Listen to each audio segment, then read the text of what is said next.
Saya cuma mau mengatakan ini video baru, episode pertama. Sebab saya masih melihat dan mendengar masih banyak masyarakat yang takut dengan setan, dengan sosok penampakan. Setan itu kata sifat ya. Sebetulnya manusia juga ada yang seperti setan. Bahkan masih lebih takut manusia yang bersifat setan. Dikatakan setan itu sifat, suatu perbuatan, kemungkaran, ya, yang melanggar aturan yang baik. Tentunya kalau dari pandangan Islam, tentunya pandangan dari syariat Islam. Suatu yang membuat kerusakan, kemungkaran seperti itulah, ya. Kenapa saya ingin membahas satu sejarah? Nah, ini sebetulnya agak konyol gitu ya. Ingin sedikit mengupas, menggali, atau dari kasarnya membongkar gitu ya. Enggak membongkar lah. Ingin sedikit mengupas. Nah, ketika kita dikupas kan suatu buah, ada buah yang dikupas, tentu kita mengambil manisnya, nikmatnya, vitaminnya. Apa itu? Kita bahas suatu kisah, kita bahas tentang sejarah, urban legend, entah tentang tahayul, suatu mitologi yang dibahas atau dipercayai, diyakini oleh masyarakat. Salah satunya yang ingin saya bahas sekarang, kuntilanak. Kuntilanak apa, Kang? Yang merah, atau yang biru, atau yang kuning, atau yang putih? Saya coba urutkan level-level ya. Ada yang putih, ini original, waduh, katanya gitu ya. Nanti kita bahas satu-satu. Nanti ada buahnya kok, ada hikmahnya. Yang pertama warna putih, ya ini original. Yang kedua warna kuning, oh ini cukup lah gitu.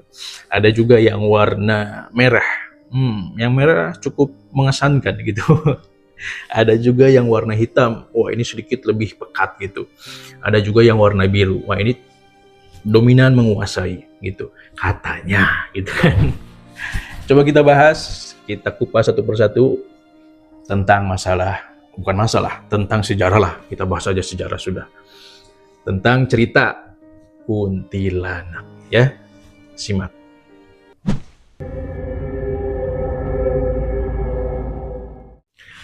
Assalamualaikum warahmatullahi wabarakatuh. Bismillahirrahmanirrahim. Ala ni'matillah, la haula wala quwata illa billah, amma ba'd.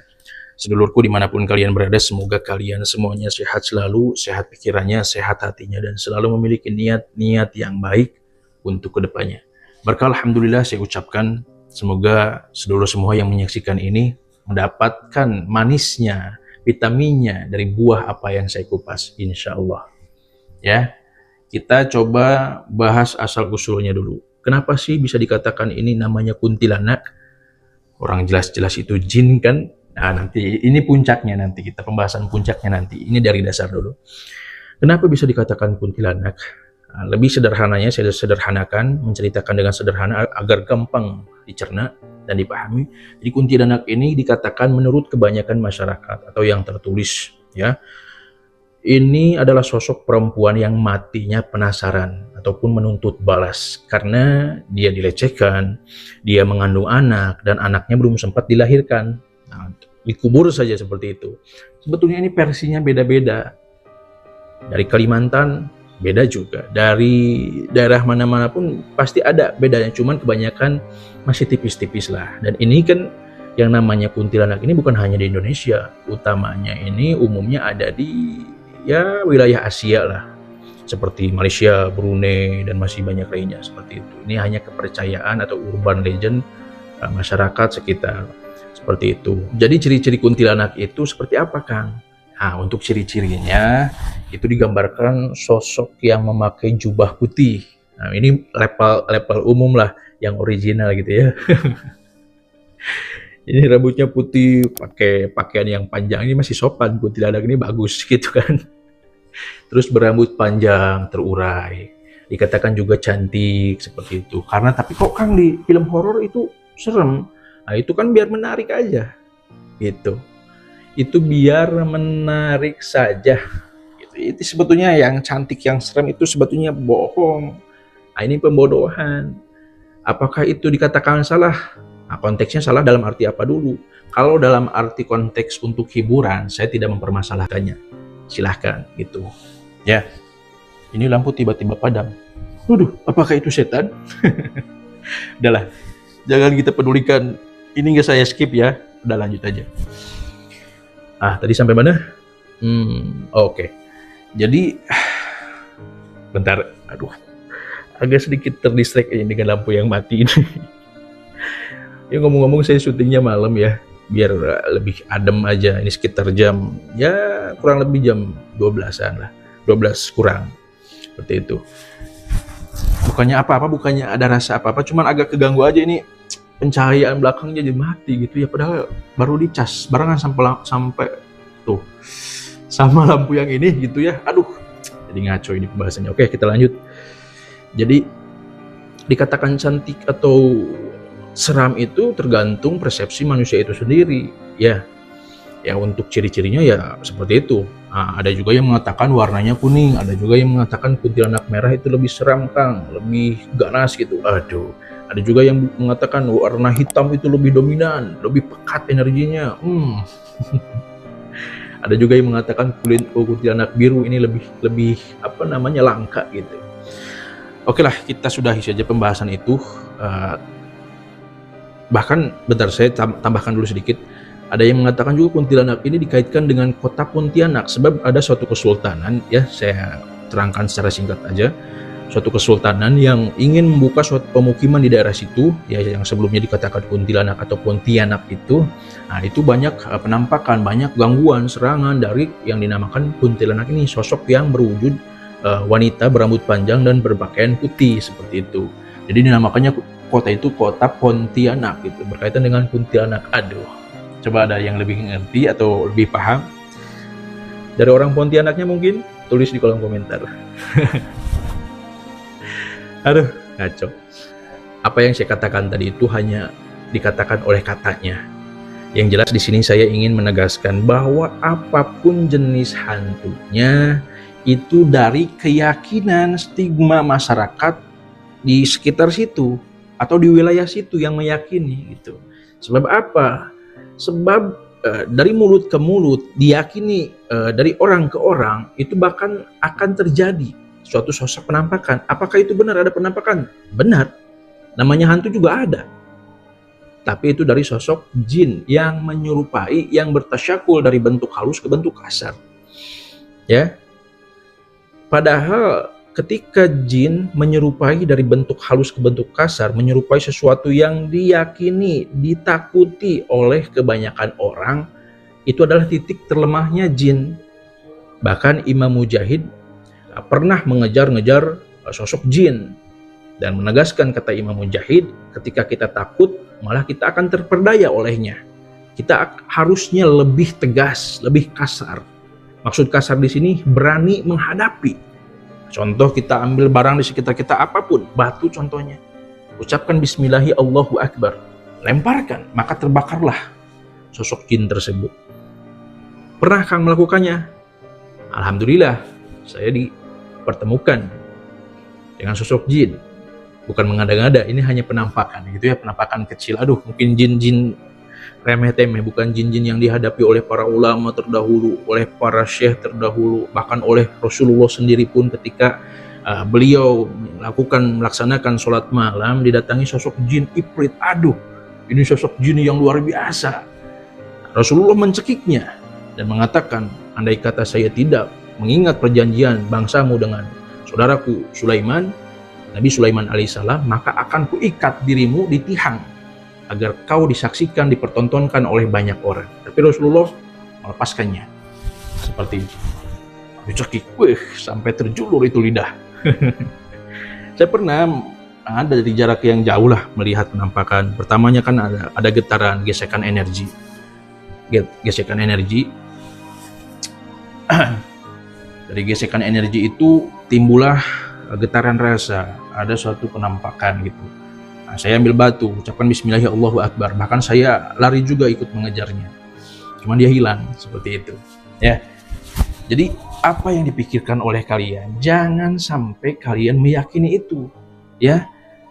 Fokuskan kita untuk beribadah kepada Allah Subhanahu wa taala, melaksanakan kegiatan-kegiatan rutinitas kehidupan kita, melakukan segala aktivitas kita, dibebaskan, jangan terganggu.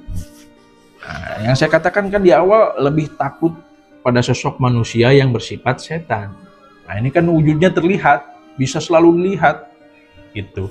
Kalau masalah setan itu dari keyakinan kalian juga. Kalau kalian yakin, kalau kalian tidak takut dan menyandarkan segala perkaranya kepada Zat Ilahi Rabbi Rabbul Alamin, Tuhan semesta alam, Allah Subhanahu wa taala, maka tidak ada zat-zat yang lain yang bisa menyakiti kalian atau menyelakai kalian. Yakinkan hati dan pikiran, jangan hanya diucapkan. Nah, ada juga orang yang mengatakan, sekarang saya suka mengucapkan atau membaca kalimat-kalimat thayyibah, kalimat-kalimat yang baik yang diambil dari Al-Qur'an. Kok saya masih takut? Karena itu hanya di mulut, tidak diyakini, diresapi oleh hati kalian masing-masing. Itu ya, sebetulnya gampang. Pahami konsepnya dulu, yakini dan fokuskan. Ini kebanyakan nonton film horor sih.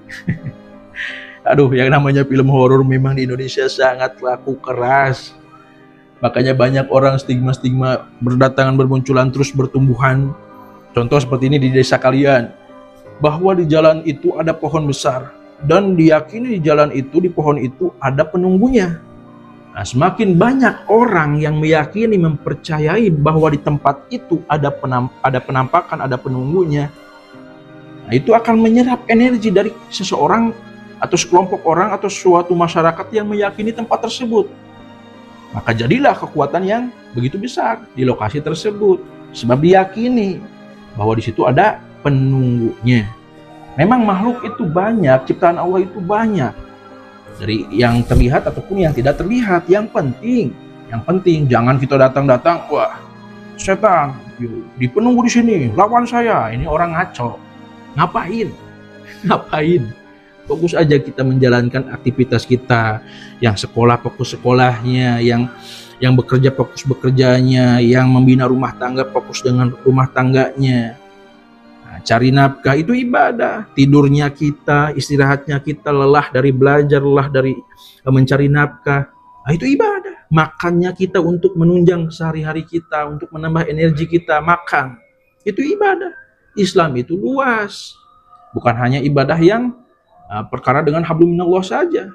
Perkara dengan hablum minanas pun sangat banyak. Kita membantu seseorang, kita mencari nafkah untuk menghidupi istri anak kita, atau untuk membantu keluarga, atau membantu teman. Banyak hal. Jangan terfokus. Saya singkat sajalah pembahasan masalah kuntilanak. Nanti kita bahas masalah pocong, genderuwo, ciri-cirinya seperti apa. Nah, ini karena episode pertama saya agak geli gitu membahasnya sebetulnya. Gelinya kenapa? Ya ngapain kita bahas sejarah yang notabene itu dibuat oleh orang-orang yang memang menciptakan ketakutan. Dan itu tidak nyata. Itu hanya dibuat oleh seseorang dan berkembanglah di suatu lingkungan masyarakat. Ngapain saya bahas detail ciri-cirinya atau tempat tinggalnya? Udah jelas, pasti masyarakat mengatakan pohon yang besar angker di rumah yang angker, atau di suatu gubuk yang memang sudah tidak ditinggali, di tempat-tempat yang memang pasti logika kalian pasti masuk akal kalian pasti. Jadi saya geli membahas masalah di mana tinggalnya, ciri-cirinya seperti apa. Ya, udahlah. Intinya saya garis bawahi, jangan membuat diri kalian takut dengan sesuatu yang tidak ada. Bukan berarti tidak ada gitu ya. Ini ada, cuman kalian lebih dimuliakan. Kalian manusia. Kalian lebih dominan, bisa mengendalikan. Kenapa kalian bisa takut? Kenapa saya bisa takut, Kang? Sebab kalian mengkonsumsi sesuatu yang menjadi racun, tertanam di pikiran kalian, keyakinan kalian. Mau sholat malam akhirnya jadi takut. Mau ngapa-ngapain di malam hari jadinya takut. Karena memang keterbatasan pandangan kalian di malam hari, jadi timbulnya sugesti pemikiran-pemikiran yang negatif. Andai kata kalian meyakini dengan dasaran-dasaran keimanan yang baik, tauhid yang lurus hanya kepada Allah, maka tidak akan takut dengan hal-hal semacam ini. Fokus aja dengan kehidupan kita masing-masing. Setan ada penampakan, lemah kok, udah kepret aja gitu, ambil batu lempar aja. Nah, yang penting jangan menantang. Itu nantinya takabur, itu nantinya sombong, dan Allah tidak suka, bakal celaka. Sesuatu yang tidak disukai oleh Allah pasti akan celaka. Ngapain juga gitu kan? Kendalikan pikiranmu, gunakan nuranimu, dan bersandarlah hanya kepadanya, Rabbul Alamin, Tuhan semesta alam, Allah Subhanahu wa taala. Sekian, akhirul kalam, wabillahi taufiq wal hidayah. Wassalamualaikum warahmatullahi wabarakatuh. Salam seduluran.